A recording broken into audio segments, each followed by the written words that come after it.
Hey folks, welcome to our Friday night before the next workshop. Friday Night Live, I guess that's what we call it. Anyway, here to answer your questions, help you with your woodworking, and you're here to help us with our mission, which is offering help to combat wounded veterans through traditional hand tool woodworking. And we are about to start our 34th class, which means we will have had 200 and, if I counted right, 233 combat wounded vets go through our program to date. I'll tell you a little more about the day as we go on. So you ask questions, I try to give you an answer, and I forgot to put that piece in, and then we'll take it from there. Frick, any questions? Not yet. No questions? Not yet, no. Okay, I can't give you an answer if I don't have a question. So I'll tell you just a little more about what we're doing. I wanted to bring that cabinet over. Can you wheel that around? Can you get it over here? So we started this 10 years ago. In fact, the inspiration for it came 10 years ago in March when a combat wounded vet named Jesse Pradas from Southern California contacted me looking for a dovetail saw. So in case you missed it, we sell the best dovetail saw you can buy.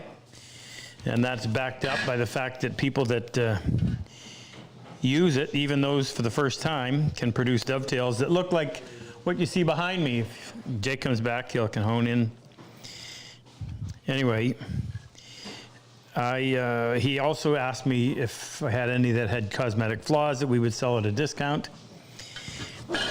And in closing, he said ever since he got involved in hand tool woodworking, it's the first time he found any piece from the Well, I was impacted by that statement because I had been teaching,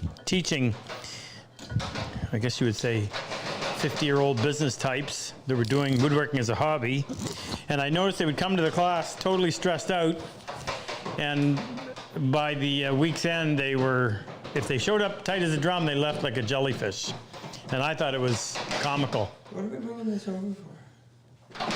Backdrop. Somebody's got to come up with an idea on how we can turn it into a fundraiser.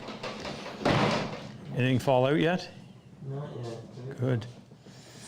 So that that November, which was our next scheduled class, we decided to, instead of having 12 paying customers, we would have 6 wounded vets that we would try to find and 6 paying customers. 7 applied to our meager outreach.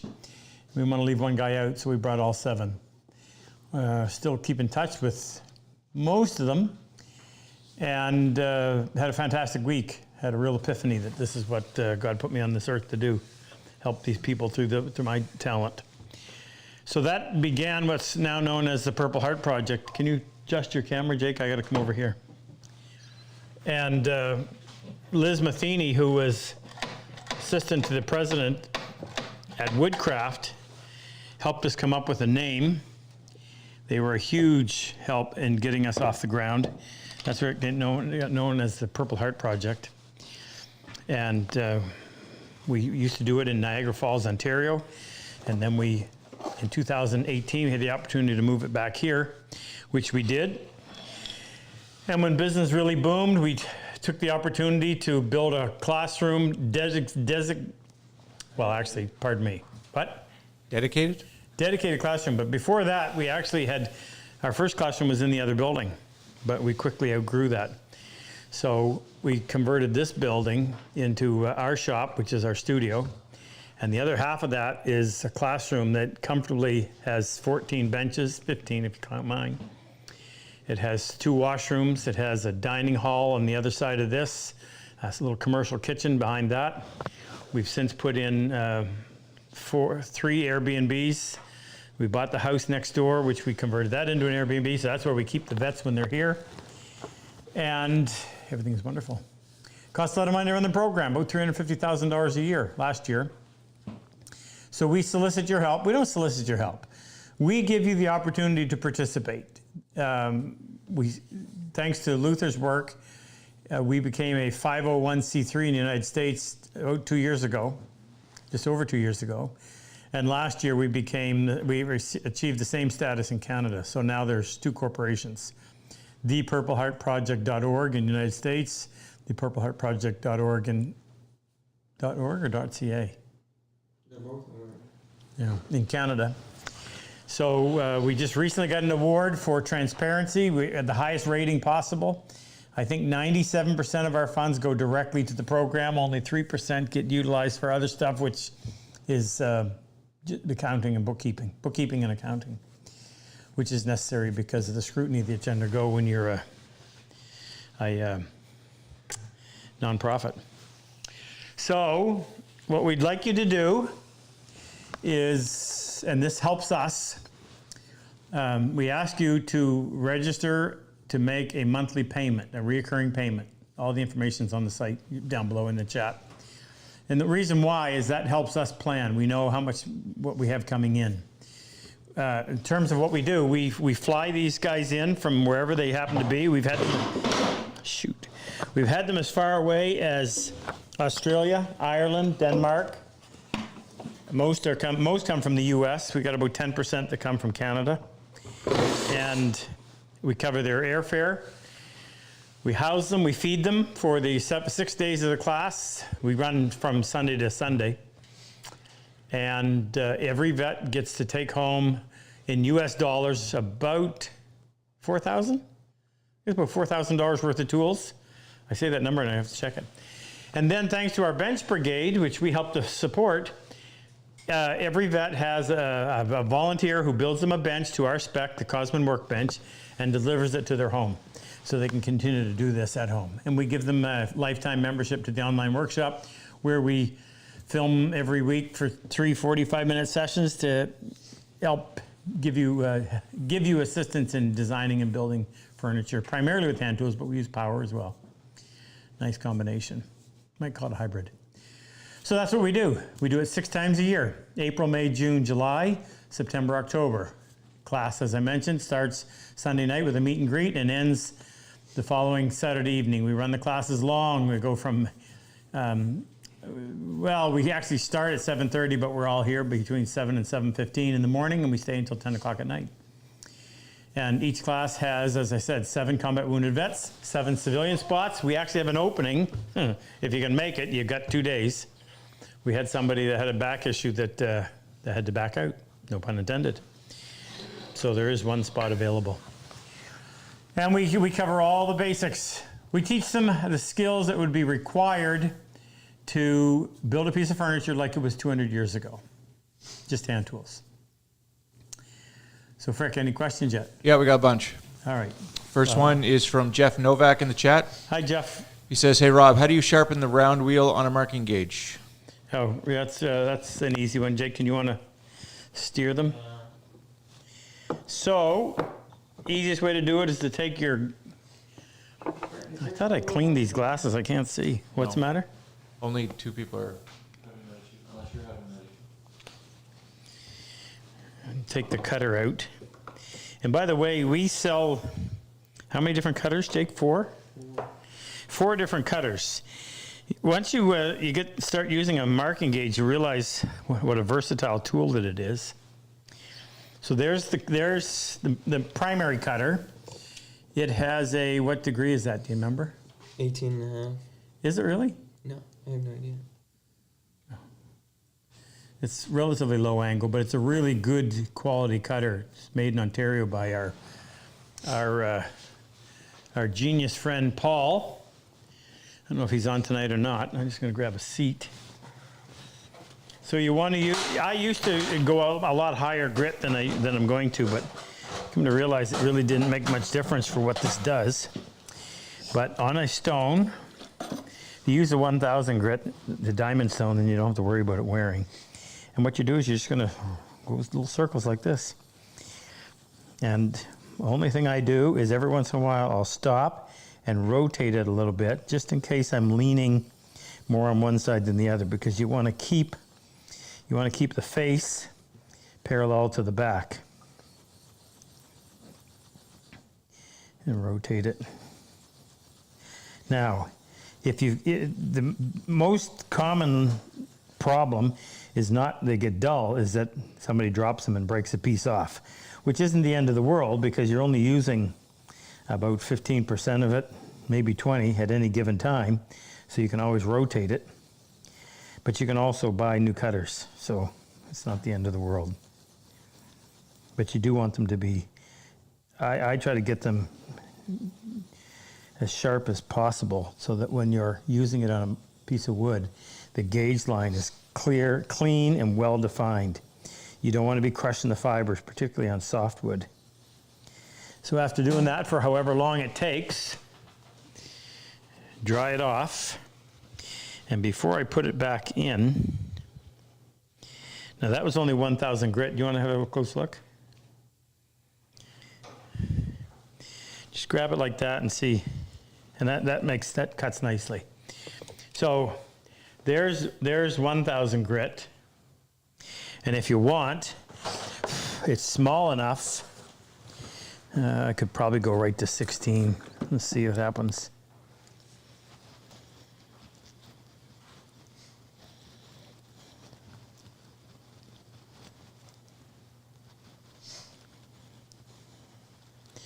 When was the last time we filmed? Before Bo came home? No, Bo was home last time we were live. Really? Bo was home for that weekend. So he came on Friday and we filmed Saturday night.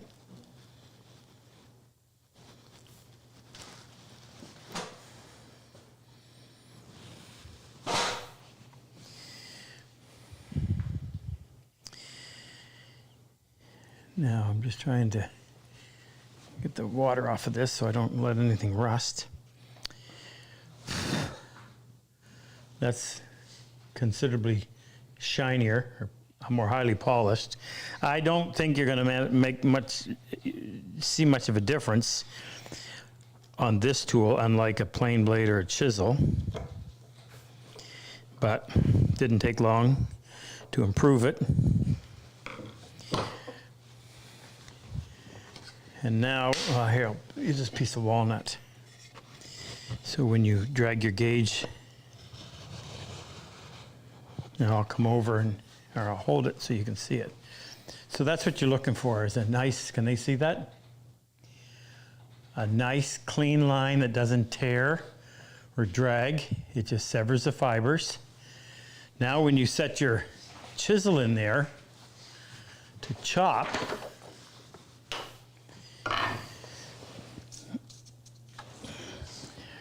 these are here for a reason.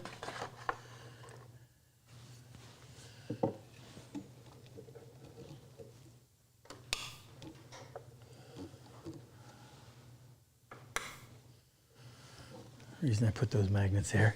Now when you put your chisel in there, I just drag it along like this, and then you'll hear it click, and it drops in there, and there's no guessing. It's parked. Good question. Next, Frick. Okay, you're going to have to whip through these a little bit quicker because we got lots now. This one is from Dean K. Hey, Dean. It says, hey, Rob, do you have any further plans to do any more collaborations with Mark and Nicole? Well, as a matter of fact, a year ago, I contacted Mark Spagnola, known as the Wood Whisperer, and I said, I'd like to do something with you in terms of helping our program along and help expose your people to my people and my people to your people. So we went down there, and Brent and Ralph and Jeff and Sean of the Sean Shim fame came and met me there and worked it. So can I see that? Brent. So Brent is, what's Brent's job? Brent volunteers at the Purple Heart Project, but he has a specific, what is it? Donations manager. Donations manager. Ralph is coming to be my assistant, I think, in July. What's Ralph do? Charge of security. See the size of him? Ralph is corporate donations? Something like that. Jeff O'Connor runs O'Connor Woodworking. Look him up. Then me, Nicole, Mark. And this is the man of fame from the Sean McDermott. And then this is, do you remember the cameraman's name? I apologize. That's Mark's cameraman who comes up from, I think, New Mexico. Anyway, so we did a 2-day event. We raised, I think, $25,000 for the Purple Heart Project, which was fantastic. And we shot a video, which I think maybe that's the reason why I was just got asked, because the video was just released a couple of hours ago. So you can go on there. I taught his wife, Nicole, who had never used any of these tools before, to cut a dovetail, and she did remarkably well. So you can check that out. Just to let you know, so this 2 years ago today, we lost Super Dave, who was part of our team. Jake, can you hone in here a little? So this is, you see Super Dave over here with Luther. So he came to our class in 2017, and ended up coming back and working and helping us and became part of the team. So this was the first class. This was the class. We had an extra student, so there was 15 students. Don't remember how that happened. Last minute, Luther had to cancel, couldn't be there, and we were like, Jake and I all by ourselves. Super Dave calls up and says, sends an email and says, yeah, Rob, my wife says I should volunteer to help. And if you read between the lines, he said, please say no. And I said, are you kidding? Yes, we need you. So he came up and spent the week with us, and it was all great from there on. So his job, he would come here, and he would be my assistant for 3 to 6 classes each year, and Luther would do the other 3. And he also helped organize the vets once they were notified, and plane fares and all that stuff that goes on behind the scenes. Anyway, he died of an aortic aneurysm 2 years ago today. His mom called me. So that's his jersey that we've retired. He never did get to show his prowess on ice, but he warned us. And it's also my daughter, Annika. It's her birthday today, so bittersweet. She's getting married in July 11th, I believe, this summer. Next question, Frick. Did I forget anything? I don't think so. Frick? Yep, just a second. You thinking about one? No, it's just going in the order that Luther sent them to me. John Root has a question. They're all in the chat. Is that a rehabbed plane? Are you going to show us rehab? Where? Oh, no, that's our new plane. That's our new plane that you'll soon be able to get on a list to buy one of the first 100 that will be signed and numbered and serialized. If you want a little piece of history, I'll talk a little more about it in the very near future. I thought you were talking about the one over there that I was just putting some handles on, an old Stanley 4.5 that didn't have any handles. Next, Frick. Next one's from Mathologist. Hello, Mathologist. What's a safe way to route grooves for a drawer bottom on a router table? Any recommendations on cutters? On what? Cutters? What's a safe way to route grooves? Yeah, so you want a spiral cutter. I'll show you. Mind me to talk about this since we wheeled it out. So these are, I don't know if these are new. I didn't see them when I first started buying router bits. So that is a, what's that called? That's an up spiral, I think.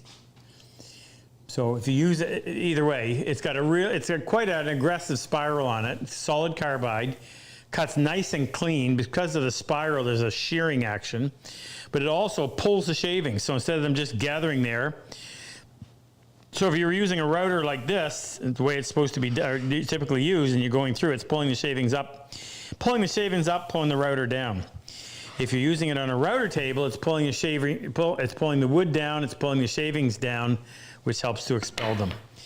And it cuts the cleanest. And it's probably a little bit quieter just because of the shearing action. That's what I would use if I was using, well, here, Jake. This is a lousy example in terms of nothing fancy. But when I did it, I just needed something quick, and I never bothered to change it. Piece of MDF, a simple box made out of a couple pieces of plywood, and a router I don't use for anything else. It's got an 1/8" bit in there, and I use an 1/8 bit because I use that for the drawer. I use an 1/8 drawer bottom on the small boxes. If I'm making a drawer and I want a 1/4" groove, if I can't do it with my drawer bottom plane, then I would do 2 passes, 2 settings with this. But it's real simple.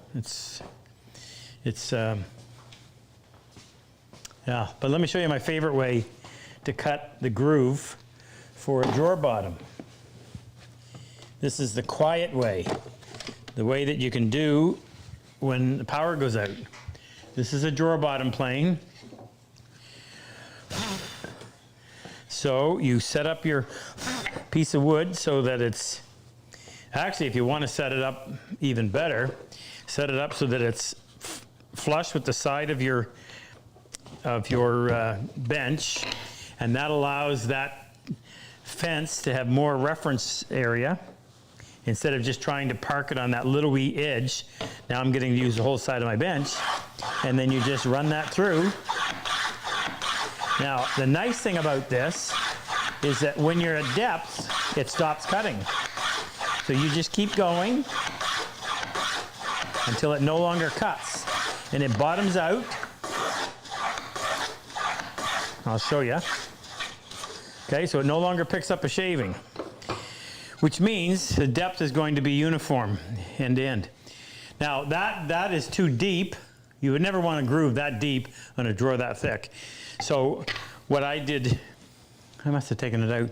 I just put a strip of wood in here, because what happens is as you use this, you just keep going and going until this surface right here bottoms out on this surface right here and that little bit right there. So if you just I just used a piece of double-sided tape, and I put a little piece of wood in there, uniform thickness, so that it would bottom out on the wood, so I wouldn't get as deep a groove. But that's the most enjoyable way to do it. A router is the least enjoyable way to do it. But you asked, I answered. Okay, next, Frick. Next one comes from Anthony Steventon. Anthony, how are you? Question, I want to make winding sticks. Other than torrefied maple, do you have any suggestions on a good alternative?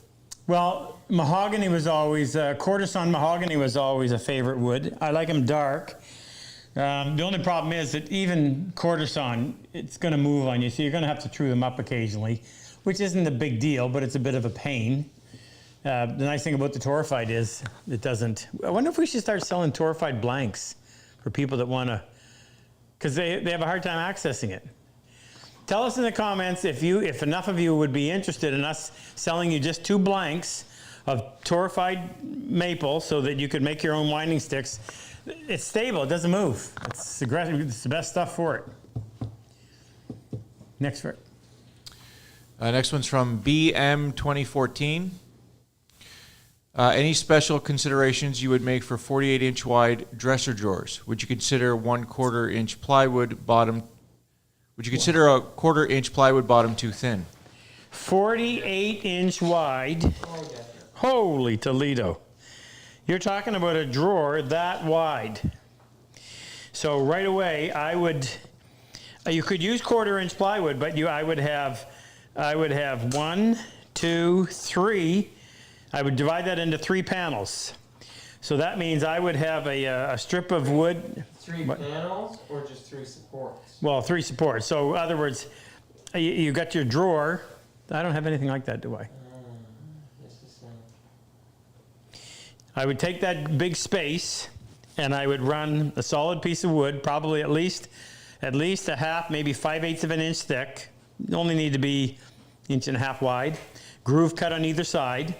Tongue on the front, rabbet on the back. So the tongue goes into the groove on the drawer front, and now you have this section that's 12 inches wide that has a groove on the drawer side, a groove on the drawer front, and a groove cut into this rib so that you're sliding that section of plywood in there, and then another one here, and another one here, and another one there. So you're going to divide that up into 4 pieces. 1/4 inch piece of plywood? Never. That'd be a disaster. But you could divide up into almost like making 4 panels. But easy to do too. It's not hard. You know, that rib is just going to be cut with a groove on either side that matches the groove on the side of the drawer and on the drawer front. That's what I would do. But I would never make. I don't know I don't know why you're doing it, but I would never make a drawer that wide. That's be a monster. The dimension. It's 48 wide and 18, maybe 20 inches deep. So it's going to be very difficult to operate nicely because it's just, you know, dimensions are wrong. You want to be narrower and deeper, not wider and shallower. Let me just show you this real quick. We haven't featured this in a long time. So how long ago, Jake? 2.5 years. Wow. So 2.5 years ago, we got this harebrained idea to start doing a whole bunch of tool cabinets. We have them all over this place now. That's not where the idea came from. What? That's not where the idea came Where'd the idea come from? This, believe it or not, was supposed to be the advanced Oh, drawer, the right, advanced yeah. class. Okay, well, you could have left that out.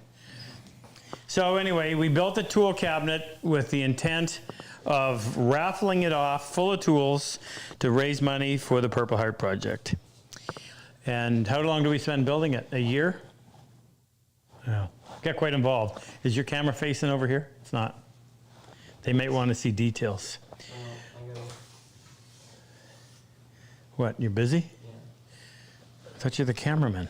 I am, but Frick's not able to keep up. So I'm going to spin it around. We made it so it would be nice to look at from all angles. So the back, it's made out of walnut. Secondary wood is aspen, white. So the back, we made our own walnut plywood, and it's set in. So that theme goes all the way around. There's just a little shadow line. That's set in about 1/16 of an inch all the way around. It's because it's plywood, you don't have to worry about it moving. And then on the sides, there's a little bit of a recess or a little shaker, whatever you want to call it, arch to make it a little more stable. So it sits on 4 feet instead of just 2 sides. Through wedge tenons. So this shelf is dovetailed right here, and then it comes all the way through, and it's wedged with the white wood along the bottom, along the top. It's also done inside and on the bottom where you can't see. Very strong joint, dovetails up in the top corner. And then a little brass escutcheon. So you turn the key to open it. And then this piece keeps this door closed. And it's locked up in such a way that you can't open any of these drawers when it's locked and you've got the key. So you open it up. Now, what we need to do is, in order to use this, you don't want the doors falling forward when you're trying to pull out a chisel. So we designed these little spring-loaded brass, what do we call them? Locks, maybe? no. You didn't see it from this side, but over here you see, we have brass hinges and these 2 little brass pieces. Didn't want that screw sticking out here. That would look terrible. So, oh yeah, and then I didn't notice this. I could put my glasses on. And then there's a brass pin right here. So the accents are also brass. So when you wind it back like that, and then this little piece I'm spinning is spring-loaded, and then you tighten it up. Now on this side you have, we need to get a new, that's an old, Yeah. you have your drills, you have your winding sticks. Speaking of winding sticks, these ones are made by Jesse Roofringe, but this is a seconds. We'll replace them with good ones. There's your bits, there's your brace, your mallet, your egg beater drill. There's the handle for it down there, your fish bits. And then over here, your crosscut and your rip. So the holsters come out like so that you can take your saw out and store it. Utilizes your space better. it clears those little brass pins. And up here you have your coping saw, which doesn't get used as much, but you gotta do big curves, you'll have to have it. This is your fret saw. Now, this is the grip. This is something that you use on the side of your plane. If you haven't seen it already, that was, Jake came up with that idea. And it's held in place. There's a magnet on there. There's a 2014 Canadian quarter with the maple leaf and the poppy in the middle, so it's commemorating fallen soldiers. So that tells you where it's made and why it was made. And that goes back on there. And that sits in a little track. They're wondering why it doesn't fall off. Here's your hammer, your Lee Nelson. Oh, by the way, I got a brand new, where is it, Jake? The new router plane. Put it where there wasn't. Well, go grab it, would you? Take this one out. We got a new router. We're getting geared up here. So your router plane, your drawer bottom plane, that's another Jesse Rufian's creation. Your saws over here, you've got your tenon, your crosscut, and your dovetail, and they're placed there in the order that they would get used. So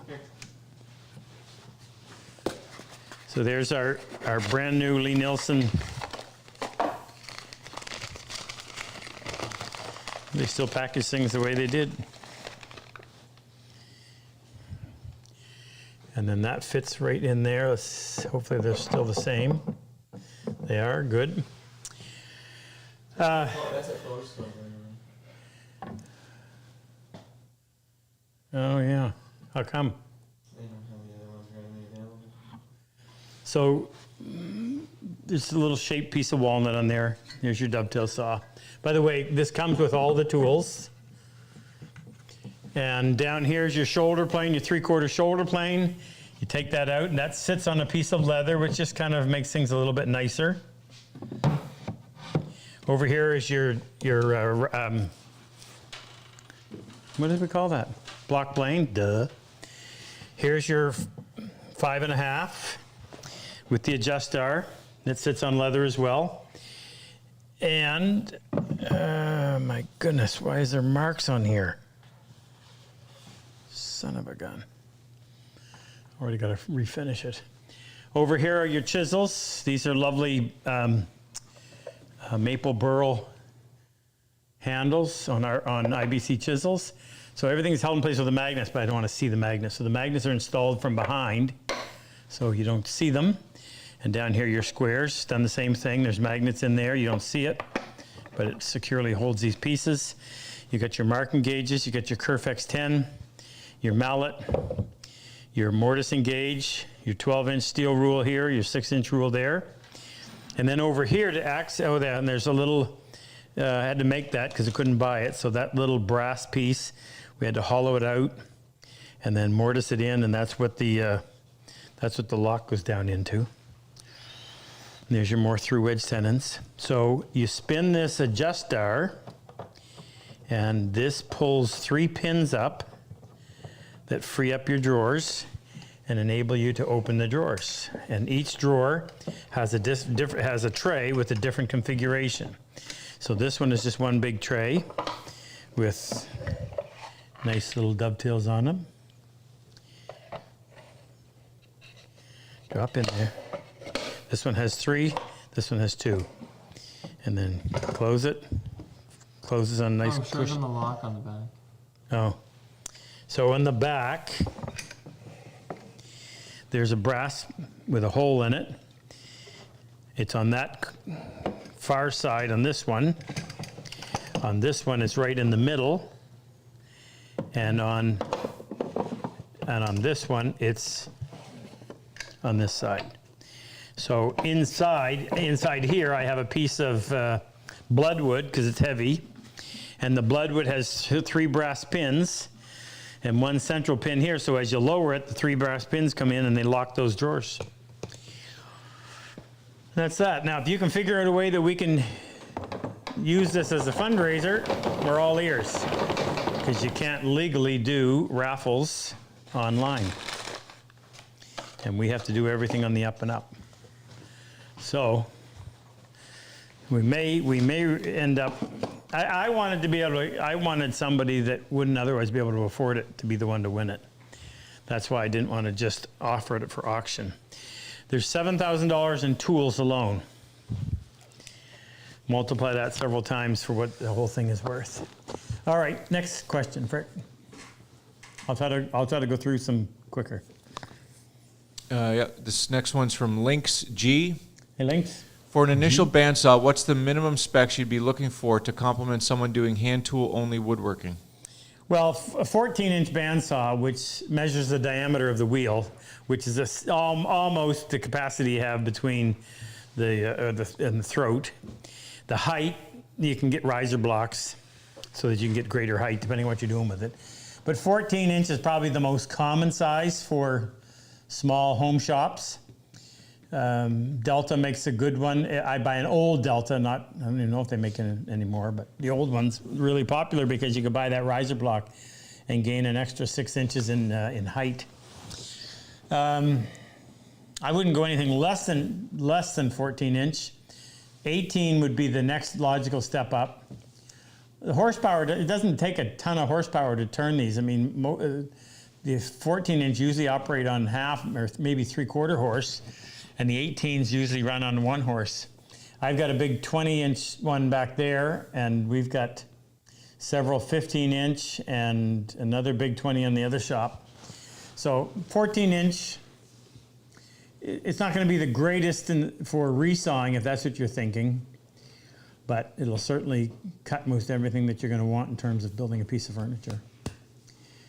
And as far as recommendation on brand, I would find old ones and restore them. Unless the castings are broken, belts, bearings, and motors, even the guides can be replaced, even if it's long since out of manufacture. There's all kinds of aftermarket stuff. Just talked to a chap last night. He was putting Carter guides, which are 2 bearings that run alongside the blade. I'm not a fan of those, but there's all kinds of stuff you can get. Cool blocks, lots of stuff. Next, Rick. All right, next one comes from Daniel Patton. Hey, Daniel. I'm making a dining room table, legs and base of northern pine. Need something harder for the top. Any suggestions that would match nicely? You know what? I did one, and I made the top out of pine. And no matter what, it's a dining room table. It is going to get beat up. I've had that thing underneath the blanket, and there's marks all over it. Oh. So pine is my favorite wood because it ages better than anything else. And yes, you may find where your kids did their homework on the table and the pen made a mark going through the paper down in there. Well, you'll probably appreciate that in 30 years' time when they're all gone. Or moved out, that is. As far as another option for wood, maple. You want something really hard. But actually, I did the opposite on the one I did. The base gets beat up too because the chairs are always banging into it. So I did birch legs and aprons and pine top, which turned out nice. I don't think we've ever photographed that. We should take the camera up and do a YouTube video on it. I've done a lot of contrasting stuff over the years, darks and lights, and didn't turn me on as much now as it used to. So if it's going to be blonde, stay with the blondes. My suggestion. Next, Frick. Next one comes from Emerson Assis. Emerson. He says, "Hi, Rob. I'm from Brazil. Congratulations for all your group. Amazing job at the PHP. Please, how do I choose for the wood it is not most beautiful than the furniture itself? Is there a rule?" Sorry, I didn't hear the first thing you said. Please, how do you choose the wood? He's asking how you choose the wood for your project. Oh, well, how do I choose the wood? Give me an example. This. Walnut tends to be rich. I love the dark color.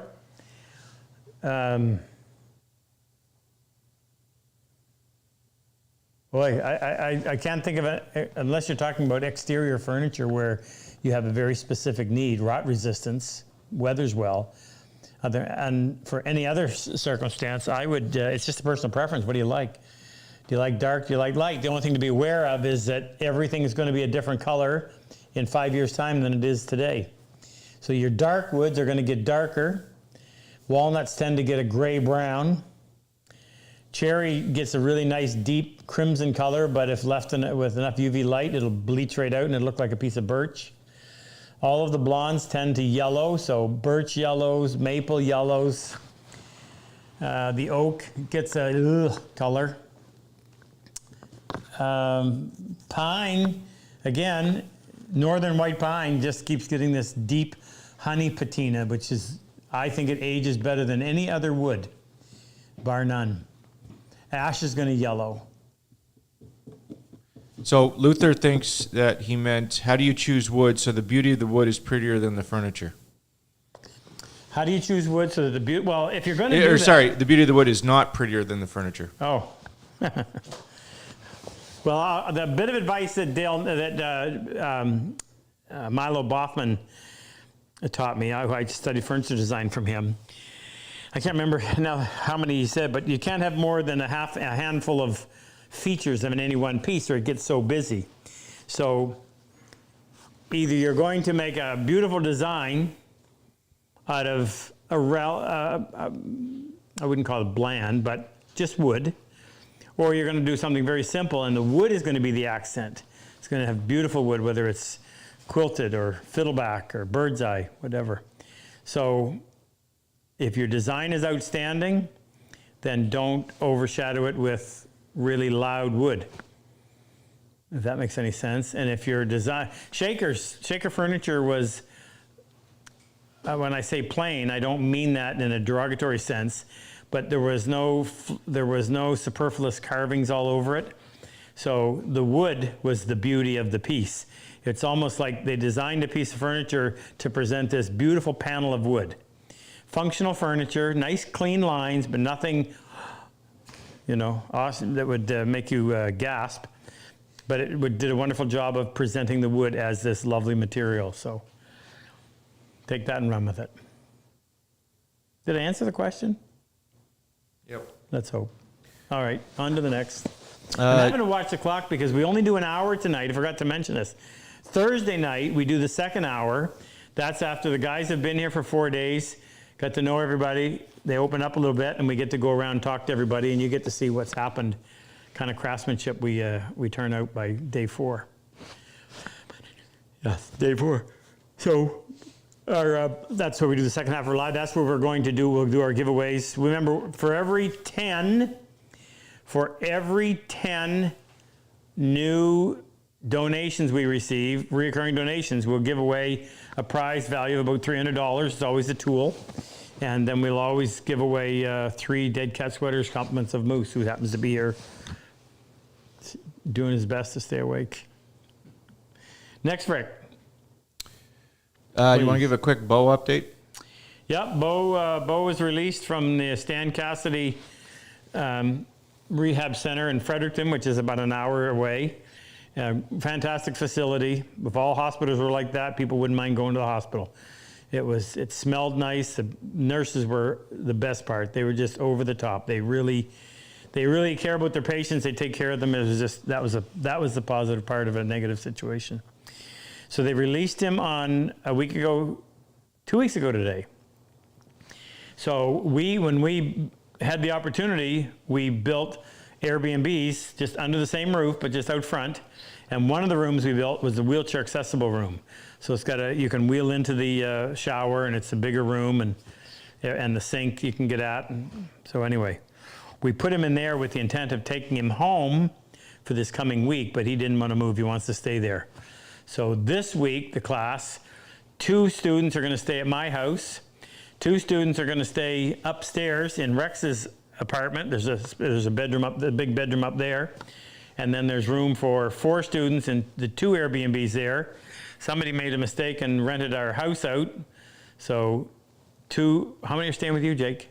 Kyle and Jordan are staying with Jake. So we're a little bit spread out, but we'll manage. What was the question? Oh, Bo's update. As far as his recovery, So it's little bits and pieces, but you celebrate them all. So about a month ago, he could start feeling head to toe. You can touch him with one finger, two, anywhere, and he could tell the difference. But he had no temperature feeling below his waist, I guess. And he said to me just a few days ago, I said, Dad, he says, I felt that cold wind on my left leg. So that's coming back. So it's like these little tiny things just keep coming back. He got a little bit of tricep. He didn't have any for the longest time, and we have elastic bands hanging from the ceiling so that he can exercise what he has. And I can just start to feel some triceps waking up. I'm going to make him something. His wrists are just bones because he doesn't have any of this, but he can roll his wrists. So I'm going to make something that he can put his hand into, and then he can roll his wrist to the left or to the right, and it'll be under resistance, and that'll help strengthen those muscles so that when the hands do wake up, these will be ready to do something. We take him back to Stan Cassidy twice a week for therapy. He has massage therapists and acupuncturists and lots of friends. That's the big, I said to him the other day, I said, Bo, you're so lucky to have such good friends. It's been 7 months, going on 8, and they still come on a regular basis. They'll come, they'll even spend the night in there. There's an extra bed. I sleep right out here in the shop. He's still very susceptible to things. He has a suprapubic catheter, which means there's a tube that goes just below his belly button into his bladder. And it gets clogged really quickly and easily, and then his blood pressure shoots up. So I'm right here, so if he needs help, we have someone that stays with him all night long because he has to be turned every 2 hours.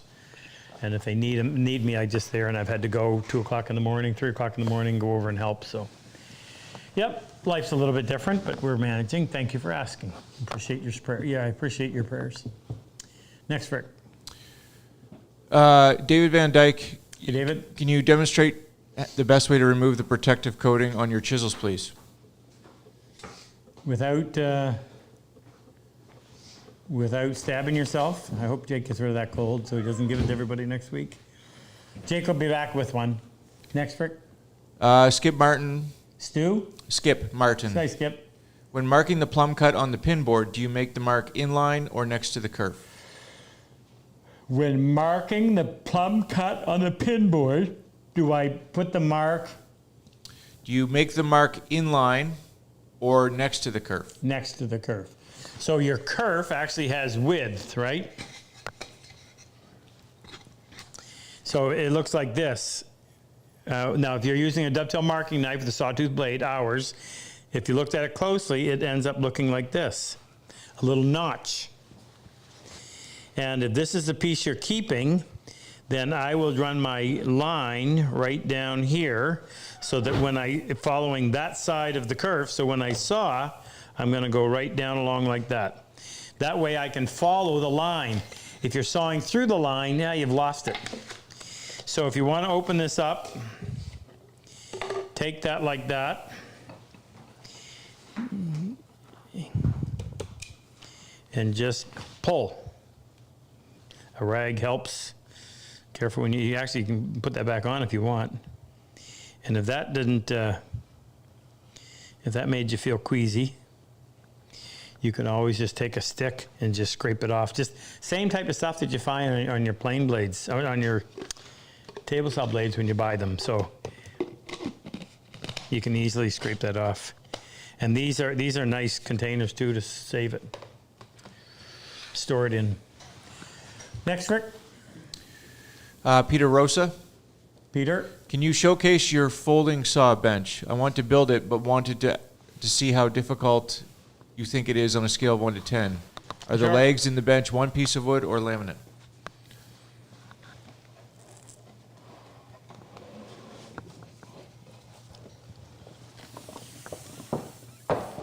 You're making me move all my junk. Okay, so got this idea from Campaign Furniture. So Campaign Furniture was furniture that whoever the high rank would be out in the field in artillery or in a military excursion, and everything had to be compact and pack it up, move it. I think Civil War. I think of a general in his tent, and he has to have a desk and his whatever. So that was where the idea came from. So the top is made out of a piece of pine. Bo used it to paint something one day, if you're wondering why there's paint all over the top of it. The top measures 11 by 44, and it looks to be about 1.5 inches thick. No, it's actually 1 3/8 inches, and that's plenty thick. So the top was simple enough, and you want it to be light. If you're going to be carrying this around, you wouldn't want that out of a piece of maple. Pine is plenty strong. The notches there is to support a narrow piece, so when you're sawing like this, but don't saw too far.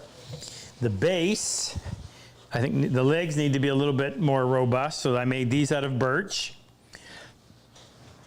I mortised in the pieces of piano hinge.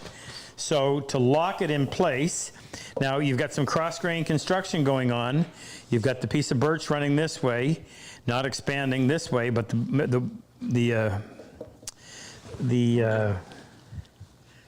thank you, pine is.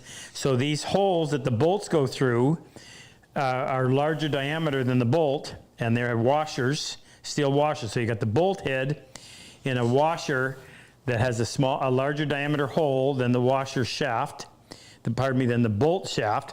So the bolt, as this moves like that, steel on steel, it'll slide, but you still stay nice and tight. So what we did here is we took a stove bolt and tightened it up too much. Heated it up and hammered it so you could turn it into a wing nut, because you couldn't buy this stuff, you had to make it. A wing bolt. A wing bolt? Yeah, a wing bolt.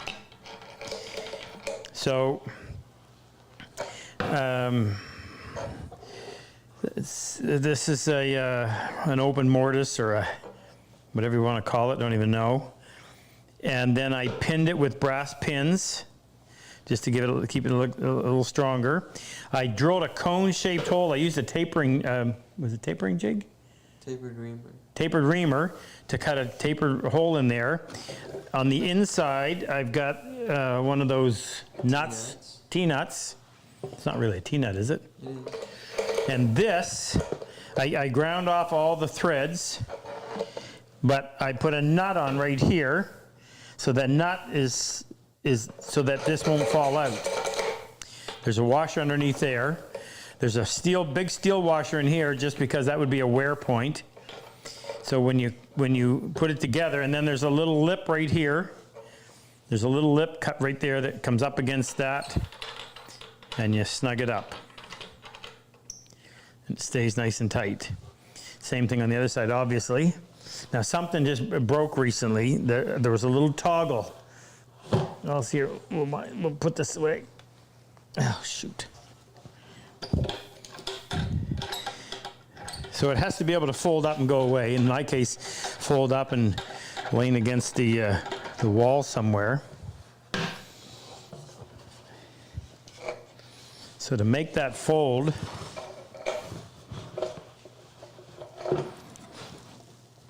oh, you son of a gun.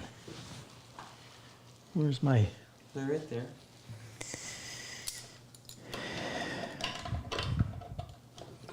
My little baby vice grips. It wasn't hard, and this is on the online workshop. So this one closes. So I had to do, if you'll notice, that the leg is tapered on one side on one, and the other side on the opposite. There's a little slot cut right there. So when this one closes over top of that one, it holds these in place. And the toggle was right there, but the piece broke off the top of the toggle. So you would just turn the toggle like that, it would fit into that little slot, and that would stay together, and you could lean it up against your wall. That was a fun project. Just everything was finished right off of the plane, so there's no sanding. And just do everything neat. And it gets a ton of use during the class. I probably should make a few more, because when we get everybody out there sawing up their wood, we usually end up using some of the benches, seating benches outside, that probably now have cuts in them. Keep going for it. Good questions, by the way. We got one left, actually. Pardon? We got one left, actually. It's perfect timing. Do you have plans for the tool cabinet to make one yourself? Do I have plans for... Like, this one? Yeah. So, let me tell you, we have a new employee. His name is Max. He's Al's son. Who's Al? Well, if you look at the big 105 millimeter anti-tank round over here, Al was a 22-year Canadian tank commander in the Army, Strathcona, and Al is combat wounded. And his son Max, we were looking for somebody. We've got all these pieces of furniture, especially the shop furniture, around here still, and people are asking about us for plans all the time. So we needed somebody that had CAD experience. Tried to find somebody before, but they just didn't have enough interest to do it. So Max is a student needing, what are we, Jake? What are we, his Co-op? His co-op. His internship is co-op for the summer. We qualified. So he comes here and he's in the process of drawing up all of these. So there'll be plans for all of this stuff in the not too distant future. You'll be able to buy it and it'll all be done electronically, but it'll come with cutting lists and all the rest of that stuff. And then if you want to be tutored through it, you can get an online workshop membership. All of this stuff is stored on there. There's multiple episodes. Larry Robertson, who is a good friend of mine from years ago, accomplished woodworker, is going to go in and chapterize all of these episodes that we've done so that you'll be able to navigate your way through them a little better. That will soon have its own website, the online workshop will, and you'll be able to go in and find all of this stuff. But you'll have the plans, you'll have the tutoring so you can do it, and it's not expensive. How much is it a month, $25? $25 a month gets you access to all of that stuff, the current and the old. There's over 3,000 episodes on there from all the stuff that we've built. We started in 2011. I was 14 years ago. I would have been 50. Wow. Just a young buck. Skating twice a day. Any last ones? What? Do you want to know the vets? Yes. Oh, yes. Yeah, I meant to say it, but we're too late now. But who's on? I sent a notice out to bunch them because I wanted to tell them what was going on with Super Dave. Ralph Sutton. Howdy, Ralph. Ralph is, I already mentioned Ralph. Ralph works for the Purple Heart Project, and he's going to be here in July to be my assistant. There'll be no back talk that week. Wally, our Canadian vet up in Ontario. Kev Burris. Kev is retired Army EOD. I got a minute. Got a minute? We'll keep going. Only 1 minute. I got more to go. Keep going. Oh, I have to be quick because Andrew Burrow, combat wounded vet, Forward Observer, works here. Joe Boom. Luther's twin. Joe Bright. Joe was in our class way back in 2017. Joe's been up here to be my assistant as well. Michael High. Hi, Mike. Nate Hoffman. Nate. Mike Cook. Mike's Canadian Special Forces over in Nova Scotia. Mike's been here to be my assistant as well. Howdy, Mike. Noah Mutry. And Noah, we think alike. Kev Smira. Kev, when Kev come to the class? It was Ontario. What? Kev was in Ontario. Kev Smira didn't come here. Oh, he went to Ontario. Yeah, he came in Niagara Falls. That's Kev's flag right up there behind me. Jonathan Sidney, another Canadian combat wounded vet, 32 years, combat engineer. Sid works here. He's in charge of security. And Kyle. Sid is our official project tester. We made a stool and we just released the YouTube, and I had Sid come in to make sure it would hold under pressure. And Kyle Perel is Super Dave's predecessor? No. Well, who comes up? Successor, sorry. So now Kyle comes. Emphasis on suck? Did he hear you? Could have. Jake wanted me to say successor. So Kyle will be here this coming week. Kyle does 3 of the classes each year. Luther does the other 3. Kyle hails from Newfoundland. Or if you're Kyle, it's Newfoundland. Put some marbles in your mouth when you say that. Anyway, look forward to seeing him. He's a great guy. We thoroughly enjoy it. Ladies in the kitchen can't wait for Kyle to come back. They abuse him terribly. When's he flying in, by the way?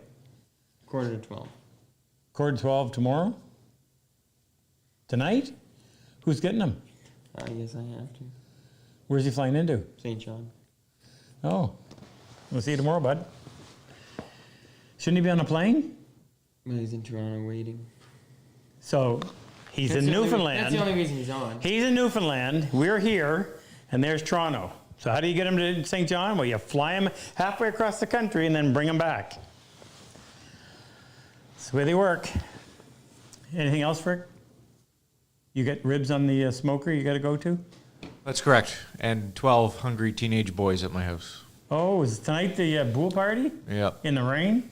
Yep. In the cold rain? Apparently they've already wrecked my pool, so I got to get home and fix it. All right. Okay, folks, listen, great having you on here. Please join us Thursday night, 8 p.m. Eastern, for our wrap-up, class number 34. You'll get to meet 7 combat wounded vets and only 6 civilian students. One's out with a bad back, wasn't able to attend. Unless somebody can take his place, let us know. Look forward to it.